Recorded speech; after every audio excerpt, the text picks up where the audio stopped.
Salam, selamat siang bagi kita semua, umat-umat Tuhan dimanapun Anda berada.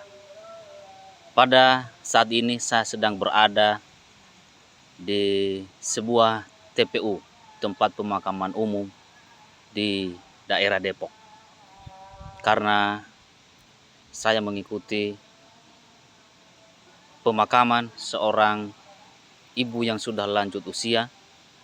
Tadi saya dengar umur ibu yang meninggal ini 84 tahun. Nah, memang itu harus terjadi karena di dalam kolong langit ini segala sesuatu ada waktunya. Dikatakan di dalam Pengkhotbah pasal 3 ayat 1 dan 2, untuk segala sesuatu ada masanya.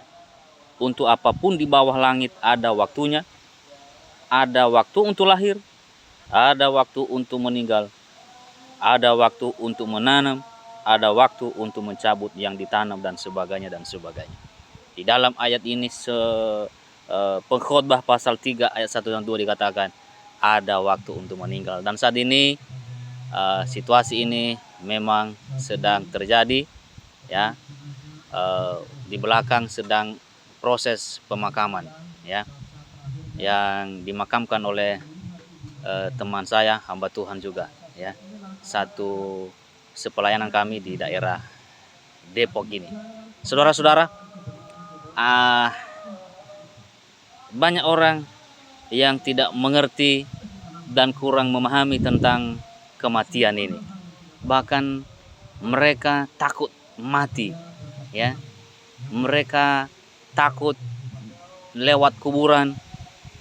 Katanya di kuburan ada setan, di kuburan ada hantu dan sebagainya. Saudara, ini adalah sebuah ajaran yang salah, sebuah ajaran yang tidak benar. Ini adalah ajaran nenek moyang kita dahulu kala, ya.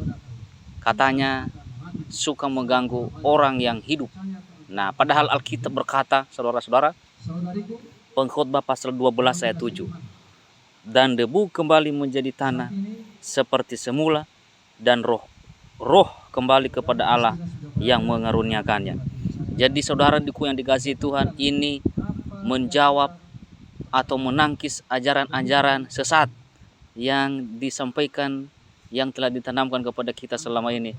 Katanya, ya, bahwa roh orang mati itu gentayangan, dan itulah yang mengganggu manusia sehingga banyak orang tidak berani lewat kuburan, ya.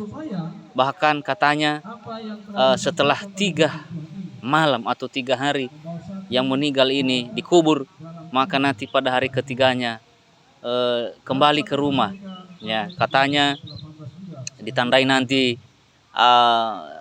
yang selama ini yang dia pakai alat taninya seperti cangkul, parang atau arit, ya.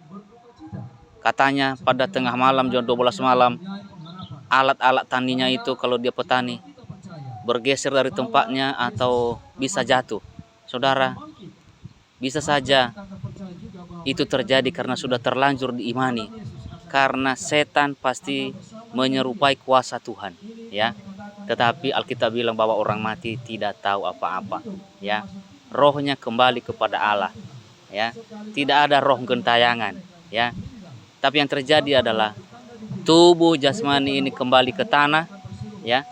Seperti yang ada di belakang saya ini, ya. Ada kuburan. Jadi tubuhnya kembali ke tanah, makanya dikubur, ya.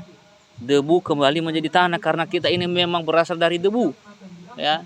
Lalu apa dikatakan, roh atau nafas, ya. Nafas yang hidup yang kita hidup sekarang ini kembali kepada Allah. Jadi jangan takut, ya, lewat kuburan. Ini ajaran yang sesat, ya, ajaran yang tidak sesuai dengan Alkitab, ya. Ini sudah menjadi benda mati, ya. Saudara, jadi katakan lagi di dalam Pengkhotbah pasal 9 ayat 5, karena orang-orang yang hidup tahu bahwa mereka akan mati, tetapi orang yang mati tak tahu apa-apa, tak ada upah lagi bagi mereka, bahkan kenangan kepada mereka sudah lenyap. Itu artinya bahwa orang mati sudah tidak tahu apa-apa. Dia sudah tidak tahu apa-apa, sudah jadi tanah dia. Dari debu kembali menjadi debu. Ya makanya kalau kami setiap pendeta menguburkan orang meninggal, ya selalu kami kutip ayat ini di dalam Khotbah pasal 12 ayat 7 bahwa debu kembali menjadi tanah, ya. Karena kita ini diambil dari debu, diciptakan dari debu. Ya manusia pertama itu diciptakan dari debu, ya. Makanya manusia kalau mati kembali juga ke debu atau ke tanah. Jadi saudara, inilah konsep ya kematian. Jangan takut ya melewati kuburan, ya. Roh orang mati itu tidak gentayangan saudara, ya. Rohnya kembali kepada Allah yang mengaruniakannya, dan tubuhnya kembali ke tanah, makanya dikubur, ya. Dan orang mati itu sudah tidak tahu apa-apa. Dia tidak bisa lagi berkomunikasi dengan manusia, ya. Dia tidak bisa lagi berjalan-jalan, ya. Ini semua adalah ajaran-ajaran yang melenceng.